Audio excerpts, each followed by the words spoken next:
বিরতির পর স্বাগত।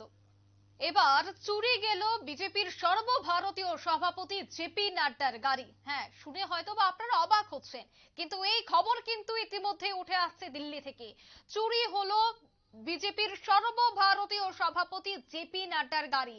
দিল্লির একটি সার্ভিস সেন্টার থেকে হঠাৎ উধাও ওনার গাড়ি।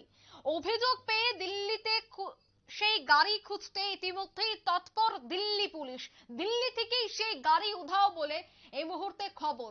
সে বিষয়ে বিস্তারিত জানবো। টেলিফোন লাইনে রয়েছে এক্সিকিউটিভ এডিটর নীল বণিক। নীল, জেপি নাড্ডার গাড়ি চুরি, কি বলবে? দেখো, জেপি নাড্ডার নয়, জেপি নাড্ডার স্ত্রীর গাড়িটি চুরি হয়েছে। এবং জেপি নাড্ডার যে স্ত্রীর গাড়ি, সেটা অবশ্যই একটি সার্ভিস সেন্টার থেকে উদ্ধার হয়েছে, চুরি হয়েছে বলে দিল্লি পুলিশ সূত্রের খবর। যেটা জানা যাচ্ছে যে বিজেপি সর্বভারতীয় সভাপতি জেপি নাড্ডার স্ত্রী মল্লিকা নাড্ডার একটি গাড়ি চুরি হয়েছে। দিল্লির গোবিন্দপুরী এলাকায় একটি সার্ভিস সেন্টারে গাড়িটিকে পাঠানো হয়েছিল গাড়িটিকে মেরামত করার জন্য। সেখান থেকে গাড়ি চুরি গিয়েছে বলে অভিযোগ। পুলিশ তদন্ত ইতিমধ্যেই শুরু করেছে।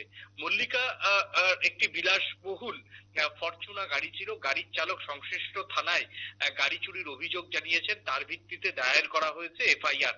অভিযোগপত্রে চালক জানিয়েছেন, গত 19শে মার্চ 4 চাকার গাড়িটিকে নিয়ে তিনি গোবিন্দপুরী এলাকার সার্ভিস সেন্টারে গিয়েছিলেন।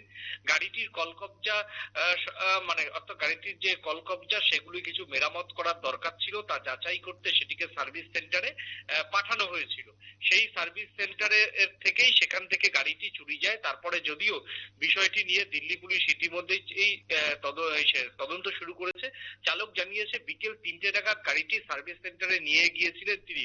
তারপর বাড়ি ফিরে এসেছিলেন দুপুরের খাবার দাবার জন্য। খেয়ে আবার সার্ভিস সেন্টারে যান তিনি, কিন্তু অভিযোগ ততক্ষণে গাড়ি উধাও হয়ে গিয়েছে সেখান থেকে। এরপরেই তিনি থানায় যান। চালকের অভিযোগের ভিত্তিতেই এফআইআর দায়ের করে তদন্ত শুরু করেছে পুলিশ। ওই এলাকার সিসি ক্যামেরার ফুটেজ ঘেটে গাড়ির সন্ধান চালাচ্ছে পুলিশ।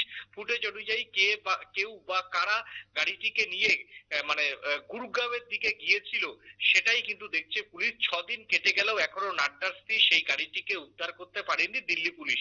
এরপরে দিল্লি পুলিশের ভূমিকা নিয়ে ইতিমধ্যেই প্রশ্ন উঠছে, এবং একজন ভিভিআইপি স্ত্রীর গাড়ি যেভাবে শুরু হয়েছে, তাতে মোটেও দিল্লির যে সুরক্ষিত নয়, বা দিল্লিতেও রাজধানীতে যে চোরের উপদ্রব বাড়ছে, তা নিয়ে কিন্তু বিরোধীরা এবার কিন্তু ইস্যু করতে শুরু করে দিয়েছে। ইতিমধ্যেই দিল্লি পুলিশের সমালোচনা শুরু করেছে বিরোধীরা।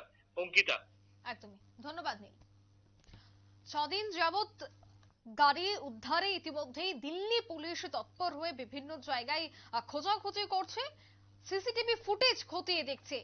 কিন্তু কোথায় গেল সেই গাড়ি, কেই বা নিয়ে গেল সেই গাড়ি, প্রত্যেকটা বিষয় কিন্তু রহস্যের মধ্যে। নিয়ে নিচ্ছে ছোট্ট একটি বিজ্ঞাপন বিরতি, সঙ্গে থাকুন।